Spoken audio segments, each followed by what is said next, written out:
Welcome to Culture Before Content. Culture Before Content, from Music for All and presented by Yamaha. And now, here's your host, David Duarte.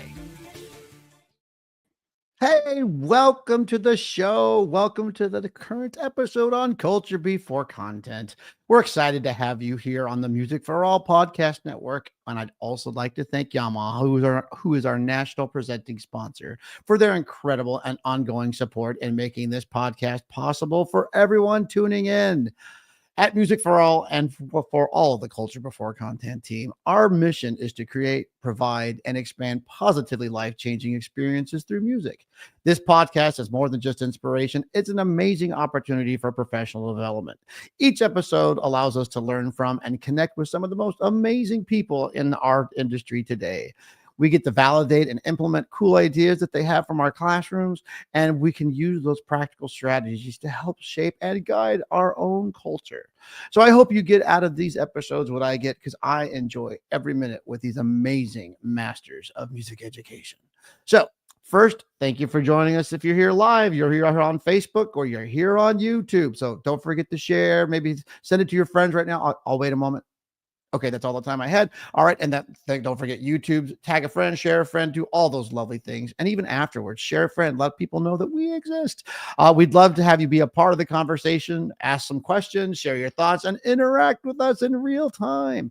If you missed the live broadcast, have no worries. The videos are available right after the show in their entirety, or you can wait for tomorrow and you can get audio versions of the podcast available either on Apple or Spotify, or really on many podcast platforms. And you can find all those details on musicforall.org/podcasts. All right, enough of that. Let's talk about last week. Last week was super fun. I had a conversation with Cecilia Clark, an amazing music educator from Woodland High School in Georgia. She shared her insights into her student-driven culture, which I think is great. She emphasized the importance of celebrating the process just as much as the product, which we keep getting into every week. It's not about the content. It's not about the culture. It's kind of just where it kind of all fits in. Rooted in her rich musical upbringing, she cultivates respect for people, the creative journey, and the resources at hand, while fostering both trust and gratitude for her students and community. Through her thoughtful leadership and inclusive approach, she empowers students and strengthens communities, offering a vision of music education that resonates far beyond the classroom. She is also featured in a book. We're talking about culture of all things, and she is also very passionate about her slam music. All right, enough about Cecilia. Watch the episode. It was great. This week we have another fun guest. This is someone who I've met recently. Well, I guess it's not so recently. We'll talk about it on the show. Mr. David Aydelott is an influential music educator who fosters a culture of collaboration, inclusivity, and shared purpose in every ensemble he leads. He prioritizes relationships, ensuring students and staff feel valued and empowering, while inspiring creativity and personal growth. His team-oriented approach emphasizes the power of a collective effort where every contribution matters, and his passion for excellence instills discipline and pride. And you're going to learn a lot how passionate this man is about making sure that we band directors have success. His work demonstrates that music is about sound and building resilient, united communities. So without any further ado, please welcome to the show, Mr. David Aydelott.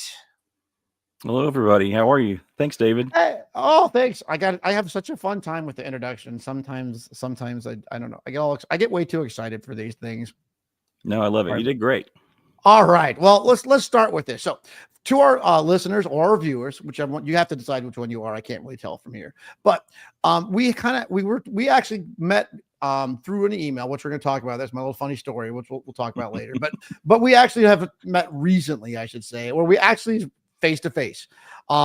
David invited me to be on his podcast, which is called Bandstand, by the way, sponsored, you'll never guess, by Music for All. And it is it's sponsored really by the Tennessee Bandmasters Association. But it's the podcast called Bandstand. You should check it out. You can find it. Here we go. You can find it on Spotify or Apple Podcasts. And anyway, it was really interesting, and why I wanted to have David on the show here, because it was the most amazing event.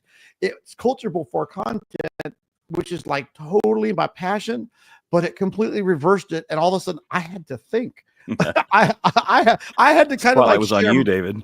Yeah, it was very interesting because here we are. By the way, episode 39. Can you believe it? It was just an interesting thought process because I think once we started talking, it really did kind of like show me like some of the things that I've learned over my career, some of the things I've learned recently, and why I think it is so important to have a community. Because when we get to talk about culture, and again, I keep thinking every week it gets more confusing. What's more important, the culture or the content? And I'm like, I think they live in simultaneity. I think they both exist because you can't do one without the other. But the culture part is where my passion is. So maybe you can talk. Let's start off like, tell me a little bit why I ended up on the Bandstand podcast. Well, we met through email back in 2019 when I was district fine arts administrator in Williamson County, Tennessee, and I was looking for some best practices in this sort of stuff. And I emailed you. I didn't really realize that you'd already retired from Arizona and moved to Nashville. And so I think you were actually driving through Franklin when we spoke on the phone. Funny story. I get the email. I swear I wasn't driving when I read it. I swear. But I was on my way to a meeting and I had stopped somewhere and I was just checking my email and I got it from you. And you had emailed me prior when I wasn't retired.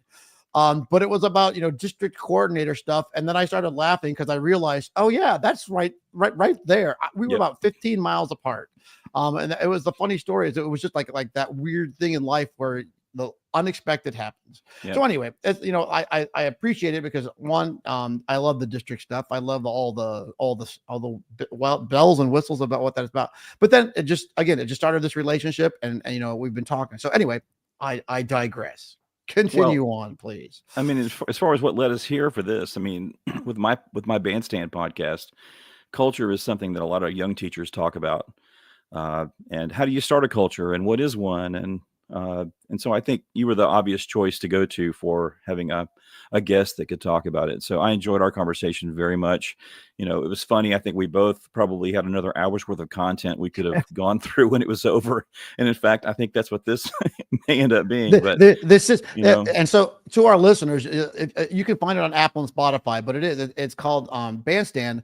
And it's Tennessee Bandmasters Association. I looked for it today. I've listened to it like 4 or 5 times because it's kind of interesting because trying to remember what you said or why you said it, or even that. And there's for those of you that are watching, there's the official logo for the Bandstand podcast. But we just got started talking about all of these things, and I think it was important that for me, it was like a neat way because now I can hear it through your lens and your observations, and we can share it with our audience today. Yep. And so, by the way, on Instagram, it's at TBA_bandstand. So we all know how Instagram works, I think, but it's again at TBA_bandstand. But yeah, I mean, and the neat thing for me, by the way, I wasn't a video podcast, so I didn't have to like make my hair look so your hair looks really good today. Yeah, I wasn't really quite not fancy that day. So I appreciate that. But so let's talk about let's talk about a little bit about your podcast and then specifically the podcast you had me on. Okay. Well, I retired in the spring of 2023. I taught for 29 years, and then I did 2 years as a fine arts administrator, which I actually did not enjoy and went back to teaching after that.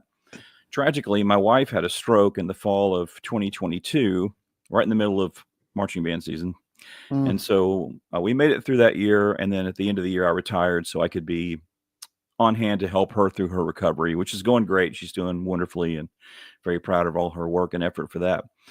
But I'm sort of left without a lot to do. And so I like podcasts and I thought I would start one. So really the obvious choice was to do one about band in Tennessee. Tennessee is, I've never lived in another state, so I can't speak to what's like everybody else, but it's very segmented. Tennessee is geographically such a interesting state because it's so wide as in terms of, the way it's shaped. And regionally, we have 3 regions, East, Middle, and West. And that's sort of really all the silos that we have from a relationship standpoint with the band directors in the state. We meet once a year in April at our state conference. But other than that, it's really pretty segmented. And so my idea was to really try to help create connections across the state with everybody else. So let's hear the folks in Memphis, hear what's going on in East Tennessee and vice versa. So it's been a lot of fun. I think, sometimes my attitude about starting new things is sort of to take a ready, fire, aim approach.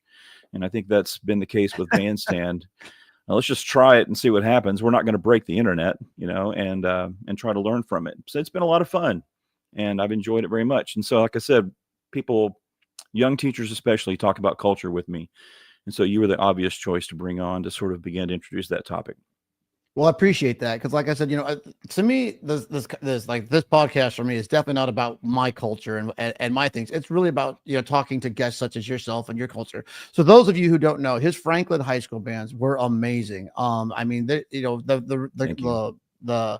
reputation of Franklin is still great and long, and so your name always comes to mind. And I know you went to Siegel after that. I know you had the district administrator. I kind of like the district administrator thing. I did it for 11 years. I don't know why I liked it so much, but now I'm back to band directoring. So I'm back to my culture thing. But what were some of the inspirations? So you started the podcast. What were some of your inspirations? How did you come up with topics? What was the culture of the podcast like? Or how did you create your own culture on the podcast? Well, we have 6 co-hosts from across the state of varying ages and experience levels, and so I wanted to get their input. So we have a shared Google sheet where folks dumped in topic ideas and this sort of stuff. And so it was really easy to come up with a long list of topics very quickly. So now I just sort of work through that, and then there are things that pop up that sort of need immediate attention. Like for instance, we had the episode that went out Thursday was about the Blackman Middle School percussion ensemble, which just played at PASIC, did a great job. And so those kind of episodes, I want to push those to the forefront as quickly as I can so we can promote the folks that are doing great work in Tennessee. So that's kind of been what it is. And so I'm excited about as we go into the second half of season 2 after the the holiday break and whatnot. It's been a lot of fun. Okay, and speaking of which just popped on the screen, you're also the conductor and involved in the Ethos Youth Ensembles. Can you talk about that for just a second? Let's get a little bit more about you and how awesome you are. I'm really excited. Well, it's not that, but I'm really excited about this. This is I have missed band. Let me say it this way. I have missed being on the podium with students. I have not missed a lot of the other activities like proctoring tests and things like this, that you have to do as a teacher. And so this is perfect because this is a chance for me to work with some of the absolutely best students in this Middle Tennessee area. Ethos Youth Ensembles used to be called the Murfreesboro Youth Orchestra, and then it's been expanded to include multiple different kind of musical ensembles, as you can see here on the screen. So we have just started rehearsals with Ethos. We have a concert in February. We have another concert in April, and I'm really excited about where we're going and how that's going to work out. Has that helped you with your own little heart and and conducting on the podium and being involved? Absolutely. So that's kind of like where I'm at. I said we could talk about the podcast on some of those topics, but really it comes down to it's my turn to reverse course here and talk about the culture of your success, because I really believe as we get as we introduce you or anyone to the audience out there, we all are trying to find that magic pill. And as I believe, it's a series of interactions and little things that you see, these little things that you do. Like I judged a jazz festival yesterday, and it was one of those awesome ones where I got done 13 hours after I started. So after I recovered from that, I realized how inspired I was and am to go and teach it. And I already looked up a bunch of websites. I found a ton of good ideas from the bands that I heard, met a bunch of new band directors, but watching the success on stage and seeing how did they get that? How did they get that kid to sound like that? It just becomes that thing of everybody has something to offer. So, for you, David, what is something for you when we talk about culture, building a band, whether it's, Ethos or Franklin or Siegel, anything, what are the thoughts that come to your head when you say, well, I've got to build this program? Well, I would say that, first of all, I'm a reader. And so I've read a lot of books that I think can be applied to what we do as teachers. One of those was the Culture Code, which I think you and I talked about, David. And there's a bit in there that talks about creating a culture where 2 + 2 = 10. And that struck me. Not just because I'm bad at math, but also because the idea that when you have a group, whether it's a football team, or a band or whatever it is, we're greater than the sum of our parts. It's the relationship that we have together collectively that creates a sense of energy, expectations, support, those kind of things that allow a group to really multiply. And I listened to, or I found a quote the other day talking about Clydesdale horses that I thought was really interesting. Let me see if I can just read this real quickly so I get it right. An individual Clydesdale can pull between 2,000 and 8,000 pounds, while a pair can pull up to 18,000 pounds. And so they're greater together than they are as individuals. And I think you can try to work that as bands. So when I left Williamson County and went to Siegel, that was a big thing for me. It was to try to create a culture where 2 + 2 = 10, where let's really try to get in here and support each other and magnify all of our best efforts. Yeah, my memory of that book is I really wanted to read it, but reading is hard. So what I did is I bought the audio book, and every day from going home to Nashville School of the Arts, I listened to that book, and then I just kind of kept it on repeat and listening to over and over. And what it did for me is it started to describe the little things, and it's not like the exact things, but it started to describe things that happen naturally in my life that helped me understand the things that I do. Because I don't really approach culture from the sense of like almost I mean, I do have my purposeful things. Like when I take over a band program, first thing I do is just kind of analyze what's going on, what went on, and how can I support that moving forward. I mean, that's the first thing, but all the little tiny things that you do, whether it's leaving a note for a kid or meeting every kid at the door and saying, "Great job today," but really mean it. Those are kind of the things that I learned. And so that was a great book for me. Got any other books for us? Oh, sorry. Well, let's just stay here for a second, if that's okay. And absolutely. That sense of personal touch that you just described is wonderful from teacher to student. When it becomes from student to student, then it's really impactful. When you can sort of have this, when you really can break down student behavior into the little bitty sort of actions that happen in an interpersonal kind of a way, and turn those so that they're all focused and working towards one single shared vision, then that's when you really get this idea of this 2 + 2 = 10. And that's been very important for me when I was at Franklin and then also at Siegel as well. So it's those little things. It's the way that the students interact, the expectations that they exhibit for each other. I mean, look, everybody can have a band handbook. Everybody can have a list of like, we're going to do this in rehearsal today that the band director puts up on the screen. That's certainly important. But when the students have that same expectation for each other and support each other through that, then that's really a culture that can allow you to do great things, whether it's no matter what the situation is. Yeah, and my brain is like, it comes down to that shared vision. I've talked about this a lot. Like, when I come into a program, I got my hands up again. Here's my hand up here, and here's the kids down here. And to create that shared vision, it takes a lot of modeling. It takes a lot of experiment. It just takes a lot of And I don't have the magic pill for that shared vision. I am just very pragmatic in my approach, and I am very, I won't rest until that happens. And I don't let distractors stop me.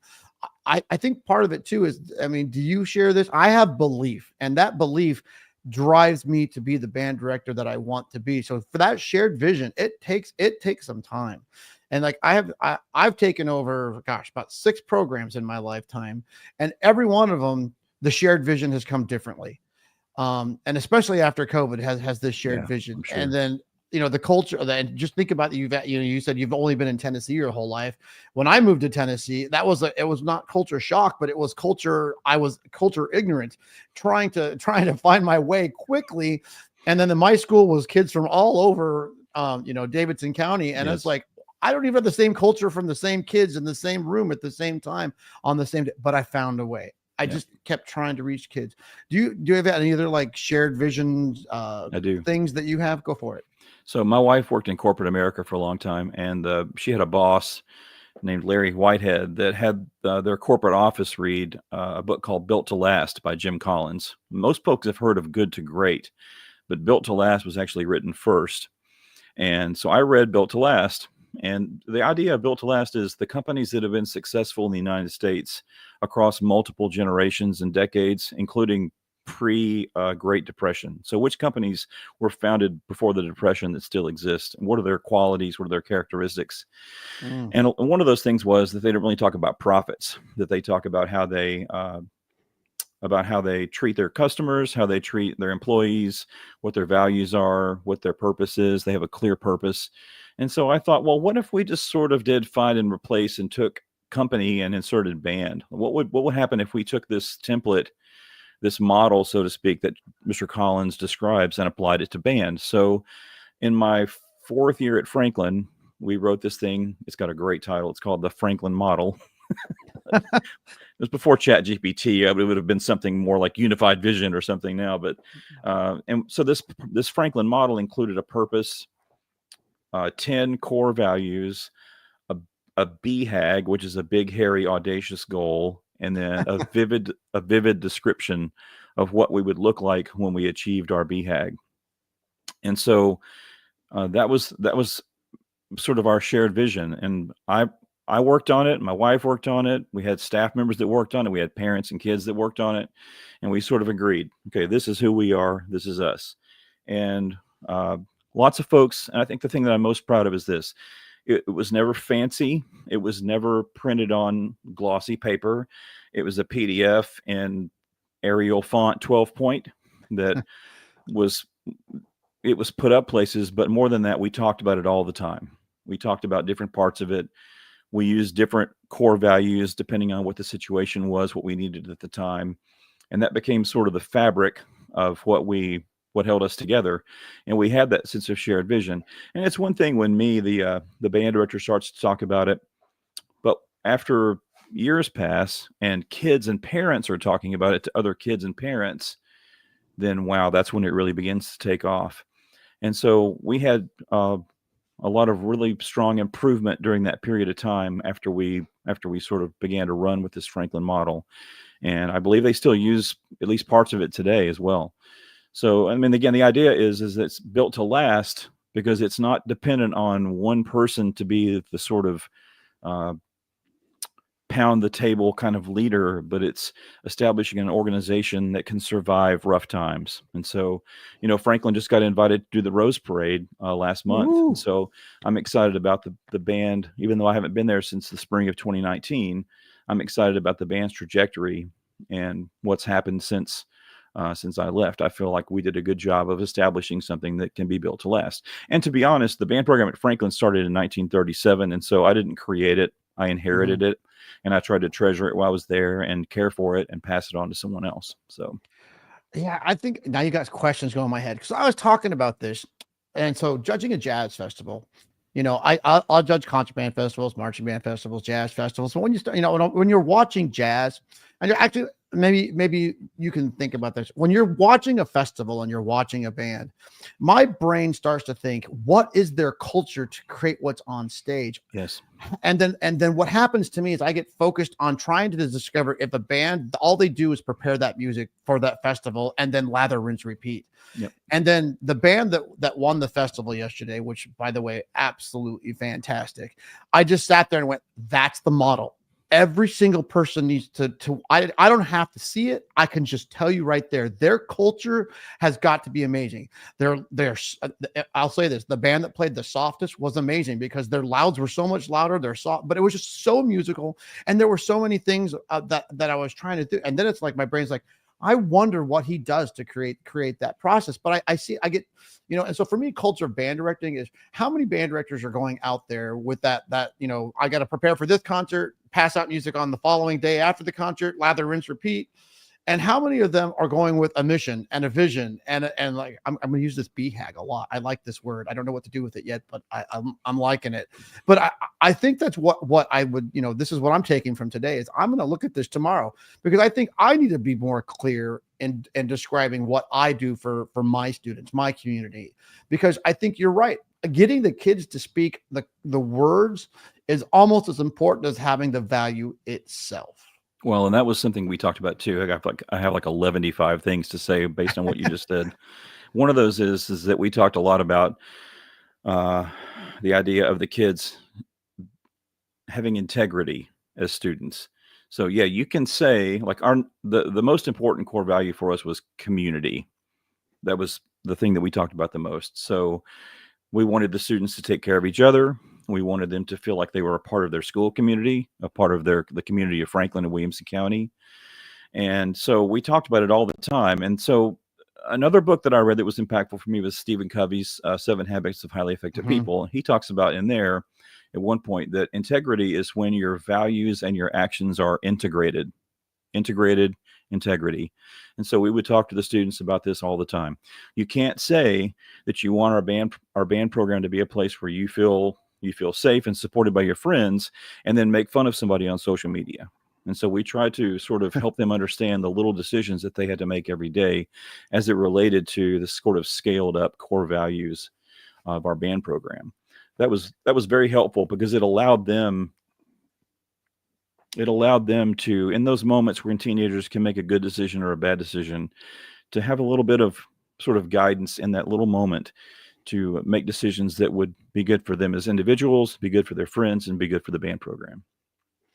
Now you've got my brain going in a bunch of cool things, because now I wrote down some things, because the way I look at it is like there's 2 words. Like, here's an example. When kids say I'm sorry, or when anybody says I'm sorry, I appreciate the words, but my brain doesn't handle the words. I want to feel the action, or I need to feel it. I appreciate the words. I love you is another one. It's one of those things, like I appreciate the words, but it's the action that creates it. So, and then the other thing that you said is getting the students, and again, they're not perfect. I'm not perfect. Lord knows I can barely make it through each hour of the day without having something in my brain go just completely off the rails. But I think this is another thing that I see in my band director culture is everyone is so, geared towards perfection. And I get that. And so, and I was thinking about, again, this goes back to judging yesterday. And I was talking to the other, there were 2 of us in the house for the whole 14 hours. There were 2 of us in the house. And so we started talking, we talked back and forth, because, you don't really, we don't really know each other that well, but we're here trying to keep a standard. Next thing you know, you're talking about boxes, then you're talking about sides of boxes. It just gets crazy when you're evaluating. But then we start to realize we are saying the same thing, and we have never met each other. Yep. We are living in a culture of like expectations and all of those things. But one thing that I think is different from when you have a program that has staff members, you've got sectional coaches, you've got private lesson teachers. I understand the need and drive for perfection. But when you're at that school that has 84 people, your band has 11 kids in it, it's a different beast, but you still want those same things. So I think one of the differences I've noticed, and I've moved to a smaller school, like, the last school in Arizona I was at was about 2,600 students. I went to Nashville School of the Arts. That's 600 students, although it's not fair because it's just kids that are there for the stuff. And then now I'm at a school that's a total of 970 students. And it has been a cultural shift for me every single time. Because when you have more students and you have more staff, there's a lot of things that are easy that you forget about. So when I was thinking about this is about allowing students to learn, allowing students to make mistakes. And I think that looks different depending upon how much help you have, how you teach your band. I think it's important that you don't always cover some of those mistakes, because I think some of the times when you're by yourself or in these smaller programs, allowing the students, the community, the parents, the administration to learn and know that your intentions are good is powerful. Yeah, I'm curious what you think about that. Well, I like what you just said about you did this thing earlier. Sorry, my hands aren't my camera. It's this. I know. Right? Like, where is this You're camera? Trying to get it's alignment, right? There's going to be a point where there's not alignment. Like, there's where you are and there's where the kids are, but in between is the good stuff. In between is where the students learn. And so I think I would say that. Now I have like 11 tangents, but I'll say this. I'm going to keep going on them. There's a quote that's sometimes attributed to Marcus Aurelius. It's not Marcus Aurelius, but the quote is essentially that success lies in the organization of the non-obvious. And I think a lot of times, especially young teachers, what they see of their experience in band, or when they watch other bands, they see the director giving instructions and the director correcting students and this sort of thing. Those are the sort of obvious elements of band. But really the stuff that we're talking about here, this idea of shared vision and those little personal moments between students, That's the non-obvious, and that's where you're getting that alignment between your standards and where the students were when they start to become one thing, that shared vision. And so it's going to be a little bit dirty at times and a little sloppy, and there are going to be mistakes, but those mistakes are opportunities to learn. And so that's what I would say to anybody that out there that's thinking about this might resonate with them, is be okay with it being a little bit messy. Because if you say, one of our one of our core values was stewardship. So we wanted the students to take care of their instruments, take care of the band room.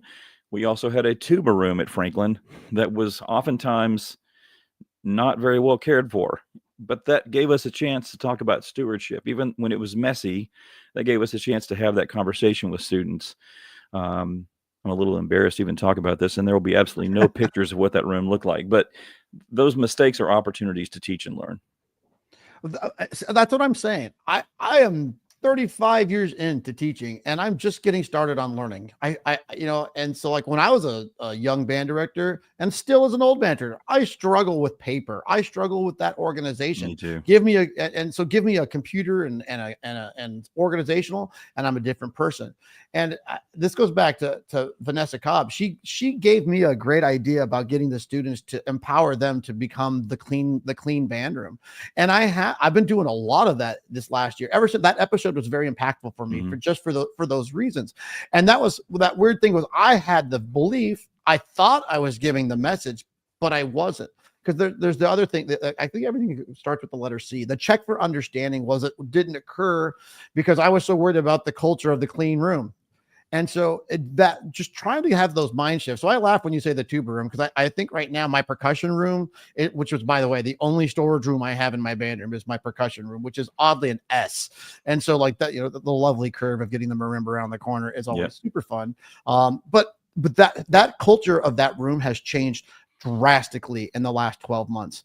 But it was letting go, letting the kids' mistakes, and not necessarily admonishing them or telling them. And it goes back to a conversation I had with somebody in Tennessee recently. Discipline versus environment. I'm going to preach environment. I don't do discipline. Discipline's a reactionary, or it's the check mark that you have to do if something occurs, but it's not a process for me.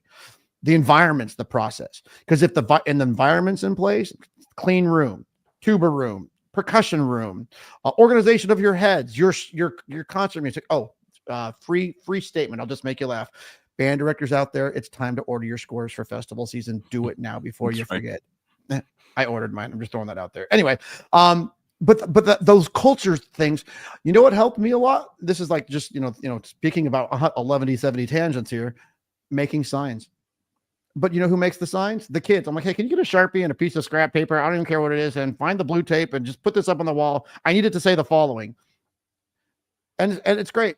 There's a sign on my fridge, just to make this laugh. But I've been in my office for 4 years. There's a sign on my fridge, and it says, past me says, no, you can't use this. Mm-hmm.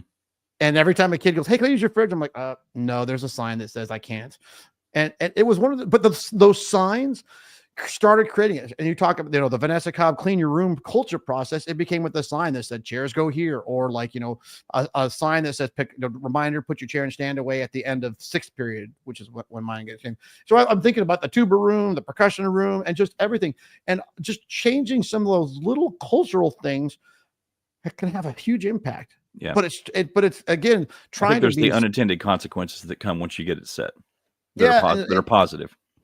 And so you've got, like I said, allowing students to do the work is also super helpful on finding that shared vision. I think, here's another C word.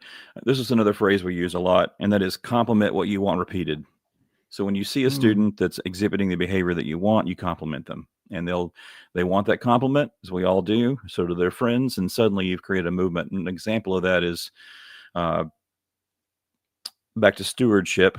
So the band room at Franklin is right next to the stadium. And so at football games, we started talking about this idea of stewardship and being clean and cleaning things up and whatnot. I look over one day, and there's these little kids cleaning up the band section of the stadium after a football game. And then suddenly next week there's 2 kids, and there's 3 kids. Then they're cleaning the student section area too. And that was just something that they did. and they started, and we complimented them, and they continued to do it and continue to do it now. We were doing the Maslenka Short Symphony my next to last year there, and there's a place where in the second movement where the trumpets have to play this sequence of like major chords that sort of move parallel, or these chords that have to move parallel. And during lunch one day, I just hear the students out there tuning every one of these chords. Now they're all happening as eighth notes and eighth rests at 180 beats a minute. But they were taking the time to tune those chords. And we never told them to do that. I mean, we talked about chord tuning, but they took it upon themselves to do that.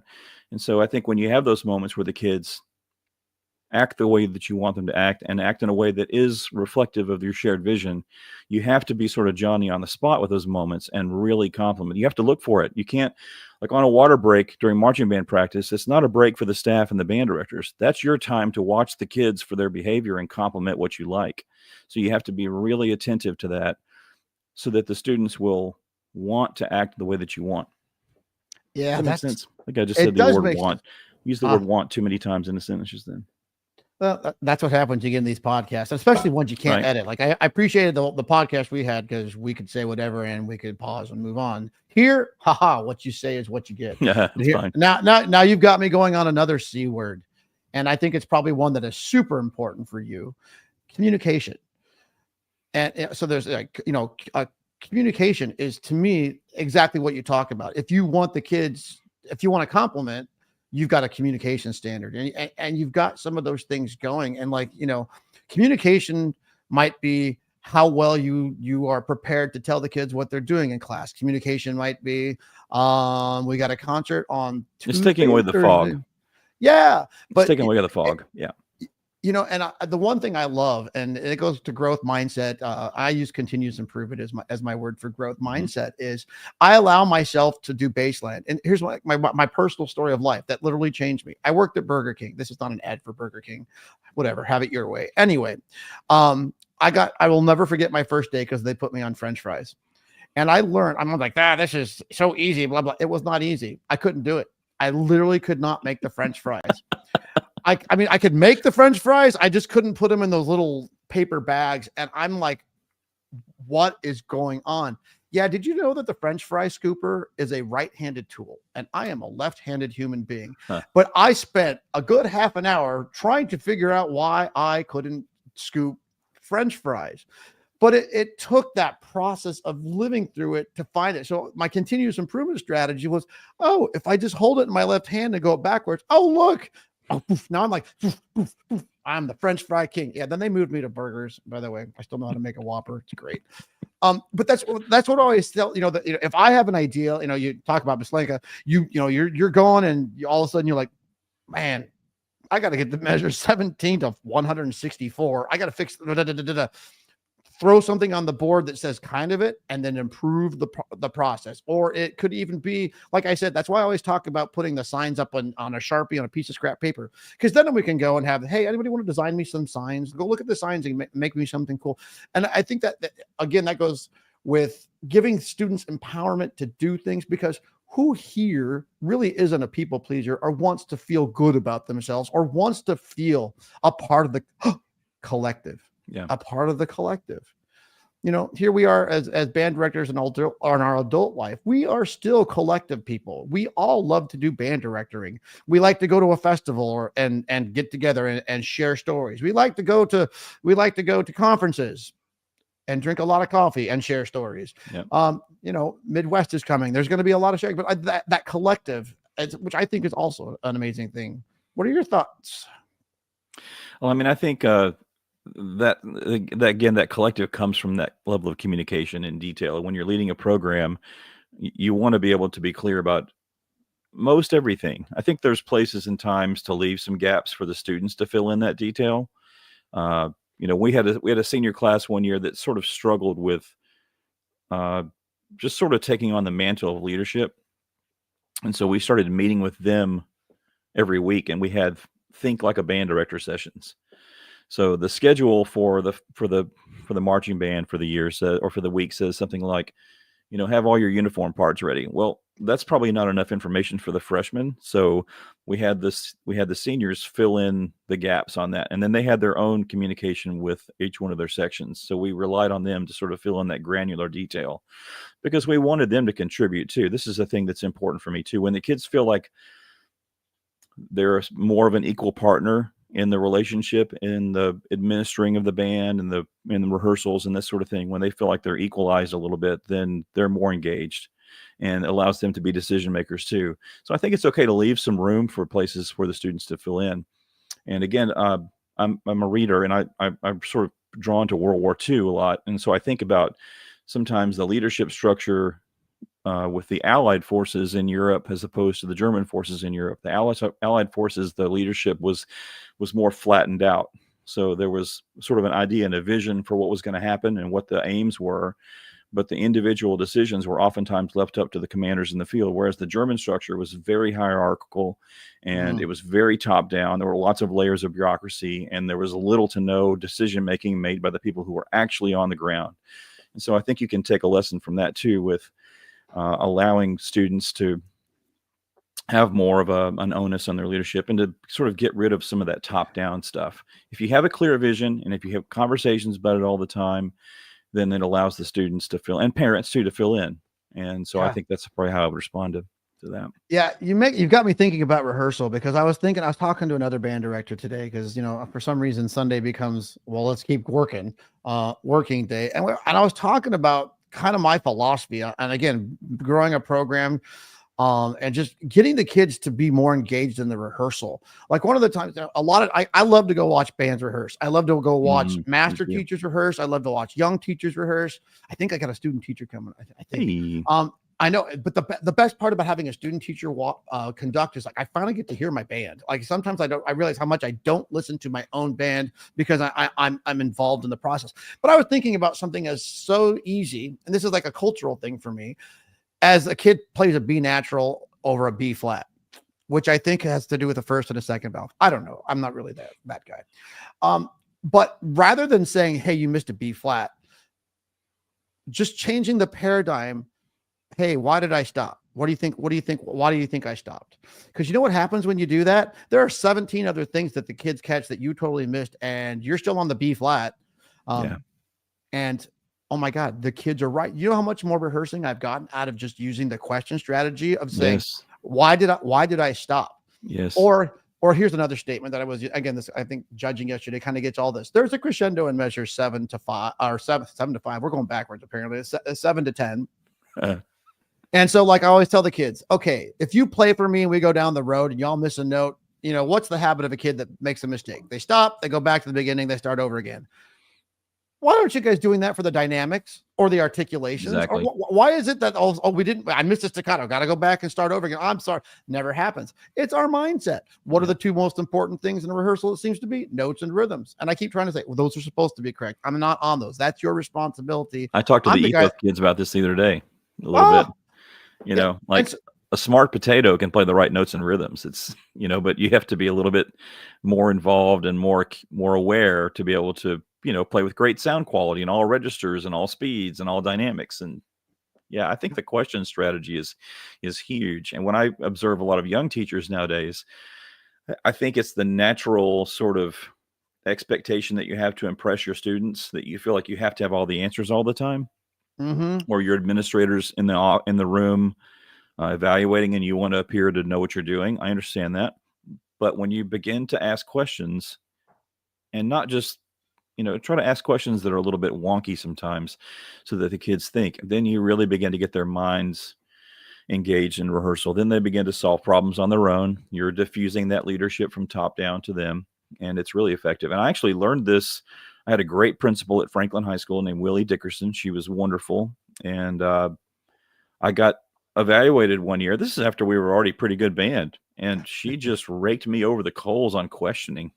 And so I got about 7 books, because that was not going to happen again. I was not going to get in trouble. You're that guy. You are that guy. That was not going to happen. So I got like 7 books on asking questions in class and read them.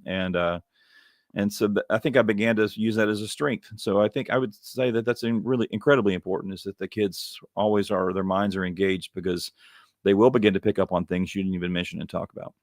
So, okay. So again, I love talking to you, David. It's like my brain's got an extra brain going on over here. Two And then hemispheres. Yeah. I know. Yeah. But the problem is like, and so I am like a 90-degree angle. I am every tangent and line you've ever seen. So if you got that, you like math. I'm just throwing that out there. But I got it. One of the most valuable things I learned was as a district administrator at a gifted conference, and it changed my band life, and it solved like a billion things. And so you talk about questioning strategies. And so that made me go, oh yeah, I know the exact statement that changed my whole paradigm on this. And here it comes. Everyone should write. I'll wait for everyone to get a pencil. Nobody uses pencils. Type it out, whatever. Use your thumbs. I can't use thumbs. Learning takes place in reflection. Mm-hmm. And so that statement took me on a voyage for so long. So think about your rehearsal. Think about Maslanka. Think about measure 7. Learning takes place in reflection. You start, something's wrong. How do you make kids reflect in a rehearsal so that, again, you're not giving, like, again, this is the German thing. You're not giving the list of things to do with no responsibility. You're giving the decision-making skill. Although it's guided, it's still the decision-making skill that it comes from the person and not that. So I've taken that statement and applied it to so many things. Yeah. Like learning takes place in reflection. What do we do as teachers to make our kids reflect? It doesn't matter whether, yeah, go ahead. Is it Culture Code that talks about the Navy SEALs and the AAR, the after action review? I think so. Right? I have to get all my books together in my head. I think you have to do after action reviews with kids at the end of every rehearsal. You know, just let them say, how did it go today? What did we learn? What did we get better at? That sort of thing. So that that idea is in their mind too, so they're reflecting. And, you know, if you're working with someone as co-directors and you're running a wind ensemble rehearsal, at the end of every rehearsal, you need to have an AAR every single time, because that is going to so often, that's the hot off the presses, straight out of the moment reflection that's going to drive your rehearsal plans for the next day, because you're right in the moment there. And so I think being really intentional about not just going to the bathroom and the vending machine and that sort of stuff, but as soon as rehearsal's over, you have to go straight into review mode and reflect on what just happened and what's going to be as a response, what's going to be done as a response to that. All right. So let's play a game then. Let's play a reflection game. You ready? I'm going to make you reflect. You don't even know the question. And it's kind of like just the whole thing. You got any moments in your career that you remember that just changed you? Is there a spot that made you go, I'm a different band director now because of this one moment? Do you have any moments that you can think of? This is a clean podcast. I know. Well, okay, let's try this. On the scale of G to maybe PG. By the way, we're so old. There was no PG-13 when we were younger. I'm just throwing that out there. But okay, let's stick with the G crowd. Because I would say probably for me that maybe this is not what you're asking for, but no, it's all good. I think it does relate in the sense of what the student experience is. Both my daughters were in band with me at Franklin, and and other folks have talked about this too. I've talked to Joel Denton about this too.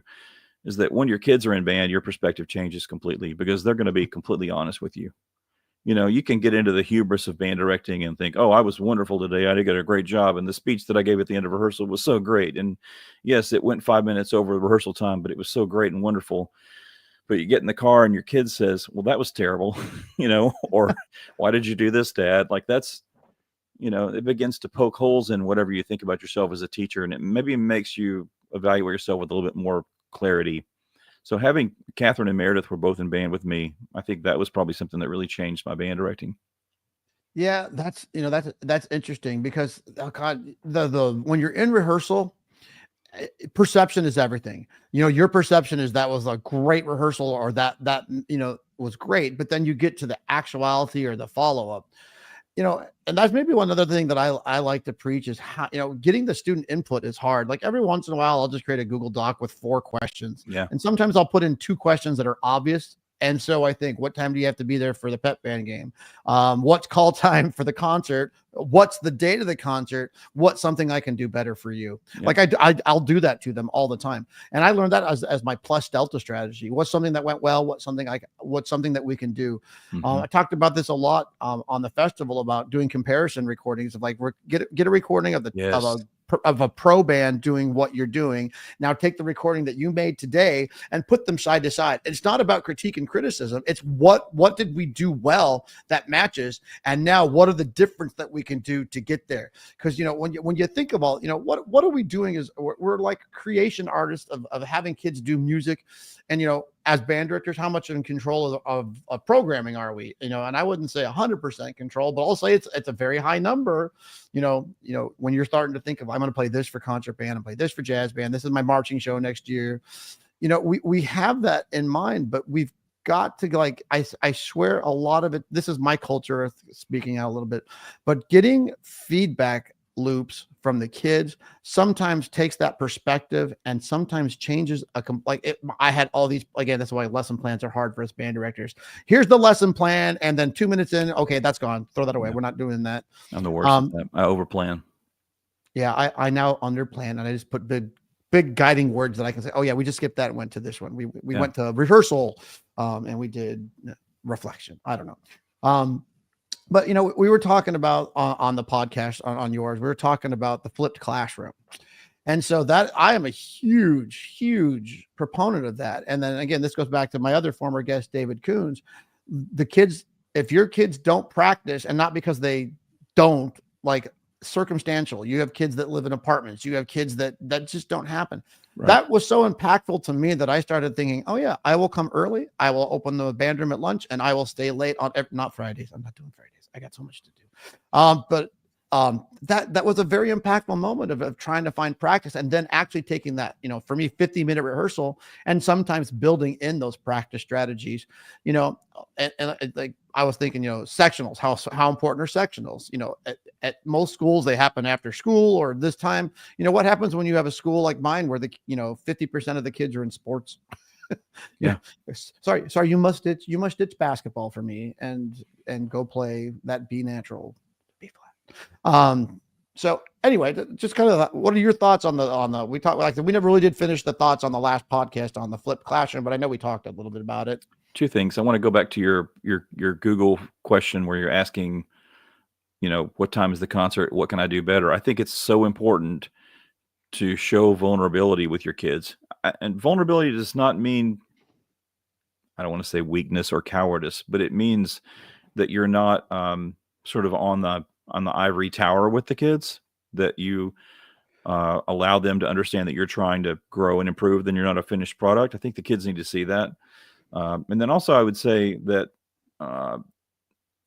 what was the thing I was going to say? Oh, David, it was really good. I did this on our podcast too, and I could edit it because there's no editing. All there is audio. So everybody has to live through me just talking now.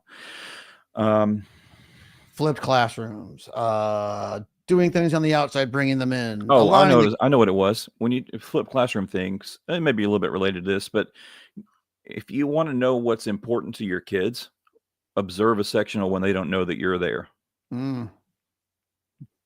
When you want to know what they're really thinking and how they value what's important in rehearsal, then watch them do a sectional when they don't know that you're watching them. And a lot of times in band too, like with an honor band, sometimes the kids just need like one more rep to go through some passage to get it right or whatever. And so I'll let them practice for 30 seconds in rehearsal. I'll be like, take 30 seconds on your own, work on what you need to. And I love to do that because it lets you know what they think is the most important. You get the insight because they will absolutely do the thing they think is most important. And you have to make sure that if that's not what you think is important, then you have to stop that practice and say, this is what we're working on. It's this, right? It's the alignment. And then correct them and then let them do it again, right? So you have to sort of find ways to have insights into what's important for them, because that allows you then to communicate more effectively. All right, here's my last comment, because believe it or not, we've been 55 minutes into this No, thing. It it's always throws flying. me off. Okay, well, here goes.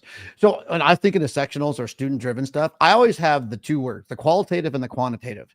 Kids are good at quantitatives. They are terrible at qualitatives, because we it's not that we haven't taught them. It's just they're not of that mindset. So, I always laugh. How many times have you set kids to go to a sectional? You observe them, they run through the music, and they're done. And so they've used 3 minutes of the 15, and you're like, can you fix again? Again, that goes back to the questioning strategy. So I always say, give some goals, quantitative feedback, qualitative. What is the qualitative? That helps. And I also do sometimes, I just need you to go and run it 2 times and come back to the room. Sometimes it's just for the thematic, or they might catch things, or you can go here. Yeah, they're still not doing that crescendo, or they're still not doing it, whatever it is. So, sadly, we are kind of run out of time today, and I feel like we could go another hour or 2. I'll just have you back on Bandstand. That's fine. We can keep doing lather, rinse, repeat. I love shampoo. Anyway, David, we haven't talked really about anything other than like culture is kind of what drives us. We know for us what makes our lives work, and that's what that's why we share all this with the others. But here's the final question I ask every guest at this point: culture. What does it mean to you? What it's a thought that comes to you? End us with a little bit of David. I would say that there's a story I heard about. Maybe this is going to be terrible, so if it is, please just delete this, Patrick. It's two young fish that are swimming through the water. They're swimming along and having a great conversation about whatever. And this older fish swims by, and the older fish says to them, "Hey, the water feels great today." And one of the young fish goes, "What's water?" I think it's really easy sometimes to get caught up in sort of the task-oriented side of band directing. I've got to label the keys, and all the music library's got to be done, and you forget the things that are really important. And what will really drive your program is I guess back to what I was talking about earlier, it's the non-obvious things. So spend some time thinking about what those non-obvious things are, and try to define those and find ways to encourage those to happen. That was a huge thing for me. It happened about the last half of my career when I began to sort of be aware of that element of teaching, the sort of understated things that are more important. So I think that's probably how I'd answer the question, David, is what culture means to me is that discover what's hard to see, discover what's not obvious, and see if you can find ways to fix it. Well, what's obvious to me is that you are amazing, and those of us who have been around you in Tennessee, I'm sitting here today thinking like, oh, I heard that from David Vanderwalker. Oh, I heard this from Alfred Watkins. Oh, I heard this from Richard Saucedo. So like everything I've said here is something I've heard from someone else. So no, I'm just basically but you are the holder of all those ideals that we can get from them. But knowing you from Tennessee, everyone respects you. And those of you that are listening in the Tennessee area, reach out to this man. This man is fantastic. And again, he's doing a podcast because he cares that much about making our field more amazing. He stays involved. I'm just going to keep complimenting you, man. You are involved because this is a part of who you are. That's why, again, the culture. You cannot take band from us. You cannot take your instrument. Like I always laugh, like quitting. How do you quit something who you are? Maybe that's the next book. That's another podcast right there. Yeah, I can't quit who I am. Good luck. Our identities as people related to our careers is a very challenging topic for a lot of band directors, including me. I know. Anyway, David's email. I suggest you contact him. So if you're listening, it's on the screen. So I don't know why that means a thing, but if you're watching, there you go. But if you're listening, it's David Aydelott, and this at me.com, but I'm going to spell it because as everything in my life, my brain can't process how you say something and how you spell something, but it's DAVIDAYDELOTT at me.com. Yay. Somebody else with a me.com. I love it. I love it. Well, David, thank you so much for being on the show today. I mean, I really scratched the surface of just talking about culture, but man, you say so many things that are inspiring. And so, I mean, it's like, it just kind of, it's either affirming or I got to think about that and adopt some of that. So thank you for coming. It's Well, been a I pleasure, David. Thank you for coming on our podcast, and thank you yeah. for inviting me to be on this. It's been an honor. Thank you. Well, I appreciate you. Well, there we go. That was amazing. Sometimes the podcasts that go the quickest for me are the ones where you just don't realize that time has passed. So thank you for coming to the show. And again, my email is david.duarte, spelled Duarte at me.com, David Duarte at me.com. But thank you for tuning in today's episode of Culture Before Content on the Music for All podcast network. Remember, you can find them at musicforall.org/podcast. And I again want to thank Yamaha for being our national presenting sponsor and Music for All for making this podcast possible. So there we go. Another episode. We got one more coming up for you next week. And then, oh my gosh, that amazing winter time is almost here. So I hope to see you next week here on Culture Before Content. Bye-bye.